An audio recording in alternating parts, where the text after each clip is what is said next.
Bon, bonjour à tous. Aujourd'hui, on va faire un unboxing de la Losi LST 3XLE, qui est un scale Monster Truck de 1/8. Donc c'est un peu le concurrent de la Kraton Arma et de la Traxxas Eurevo. Alors, on va regarder ce qu'il y a dessus, ce qui est indiqué dessus. Alors, ici, il n'y a rien. Là.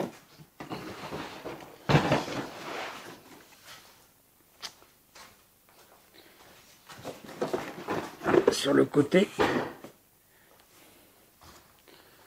Voilà.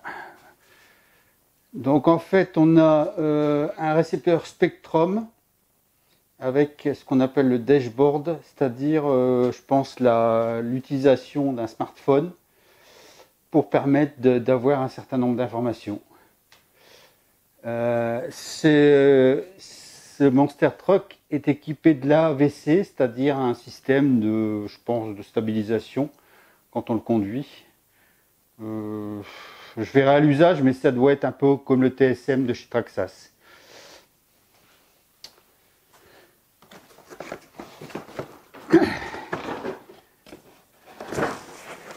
Alors, on va essayer de sortir la bête. Alors, hop, voilà.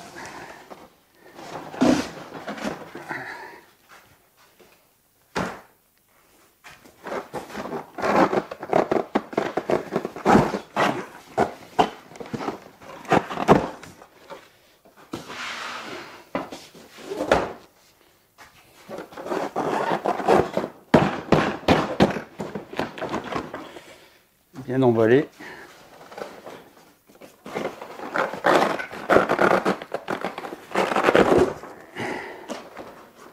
Voilà. Alors, qu'est-ce qu'on a ici? Pour des outils.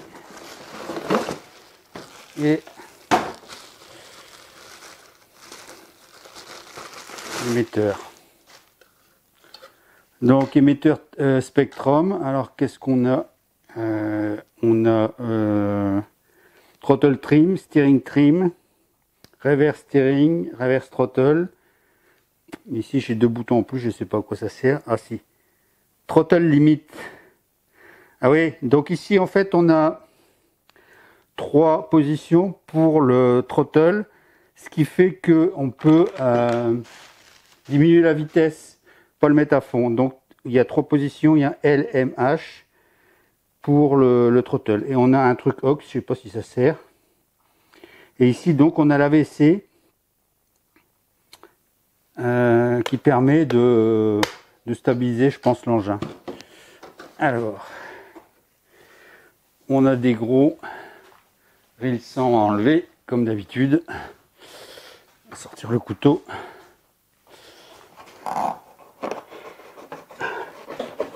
Voilà, voilà.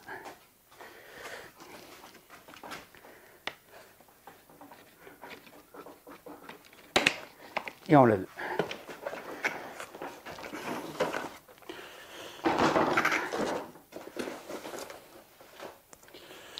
Alors, je pense que là-dedans, il doit y avoir le manuel.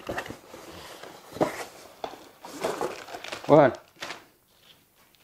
Donc, très bien emballé.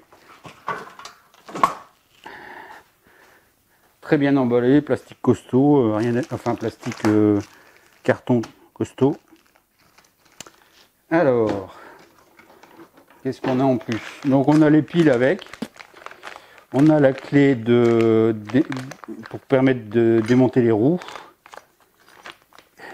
Alors là, je sais pas, on a deux éléments de, je sais pas ce que c'est. On a une bind plug et on a des petites clés EXA. Bah, un seul mot, c'est vraiment un chouette truc. Moi, j'adore le look, hein, avec les roues bleues, tout ça. Bon, je suis un fanat du bleu. Hein. Les pneus me paraissent très gros et je dirais bien un peu ferme.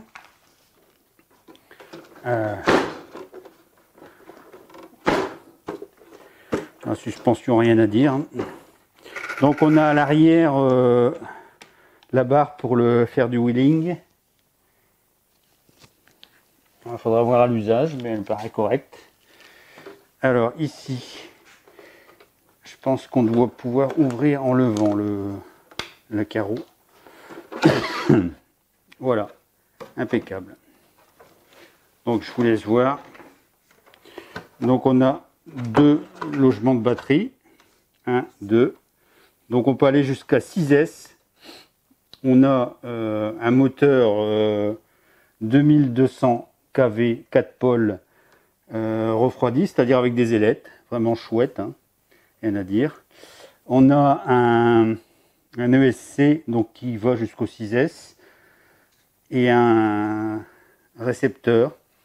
Et on a un cerveau. Alors là, bonne nouvelle, en fait, c'est un gros cerveau. C'est un cerveau de 1/5, je pense. Ça ressemble au cerveau que j'ai sur le X-Max ou sur l'Audi DBL XE.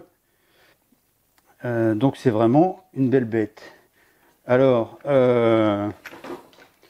la suspension, donc on a les amortisseurs qui sont en alu fileté, donc réglables, avec des ressorts bien costauds. Le châssis par-dessous, j'ai vu qu'il y avait un design un peu particulier. Au lieu d'avoir une seule pièce, comme par exemple sur le Kraton, ici on a plusieurs pièces métalliques, donc une pièce pour le train avant, une pièce pour le train arrière, et une pièce ici pour mettre le moteur. Alors le moteur, il y a la spécificité, si on change de pignon, en fait on a des positions pour les écrous qui permettent de changer de pignon facilement. Donc ici on a un espace de, je sais pas si c'est, je pense que ça doit être pour la ventilation. Enfin le châssis me paraît très costaud, hein. Donc il y a un petit rebord sur le côté qui permet d'éviter les projections sur les batteries. Donc bon, ce qui est emmerdant, mais ça je vais le changer, c'est les connecteurs de batterie, c'est du EC5. Donc c'est spécifique Losi. Mais de la manière dont c'est fait, c'est relativement facile à changer, hein, il n'y a pas de problème. Quoi dire d'autre sur ce châssis? Donc le Lexan, il est vraiment, je veux dire, c'est du Lexan épais, hein. Il n'y a rien à dire, c'est pas du low cost, c'est vraiment du Lexan qui va tenir. Devant on a des belles petites coupelles qui permettent d'amortir un petit peu quand on a un choc. Non, tout ça c'est vraiment de la bonne qualité. Donc le débattement des roues, impeccable. Alors je sais que certains ont eu des problèmes en tapant dans les diffs dans certaines conditions. Bon là je dirais que à vue de nez, il faut vraiment avoir un truc particulier pour taper dans les diffs et y aller fort. Alors bien sûr, bon, transmission entièrement en alu. Alors un diff à l'avant, un diff à l'arrière, un diff au milieu, avec une gearbox ici. Donc la construction est extrêmement classique et il y a tout ce qu'il faut pour aller à la fois vite et puis pour s'éclater sur des chemins difficiles. Donc il y a une bonne mousse dedans. Ce ne sont pas des pneus hyper mous, hein, par rapport à le Revo.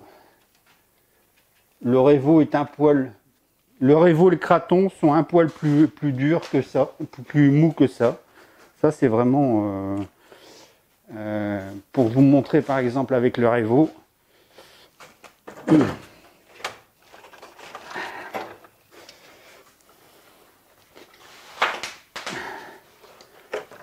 Donc le Revo est au niveau de l'empattement, c'est à peu près pareil. Les pneus sont un poil plus petits et je dirais que la bestiole est un peu plus légère, un peu plus light. Alors par rapport au Kraton,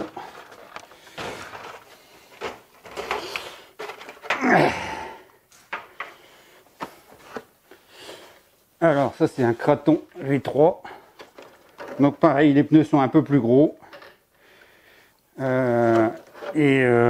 Au niveau du poids, l'Audi est quand même un poil plus lourd que ça. Voilà. Alors que sur le Revo, je pense qu'il n'y a pas de barre de... Non. Sur le Revo et sur le Kraton, il n'y a pas de barre pour faire du wheeling. Donc là, on a vraiment une belle bête avec tout ce qu'il faut. Moi, j'ai payé un peu plus cher celle-là que le Kraton. Et c'est à peu près le même prix que le Revo. Mais bon, franchement, au niveau de la qualité, il n'y a rien à redire. Bon, bah maintenant, place aux essais. Je vais essayer de brancher ça, puis de voir ce que ça donne. Merci.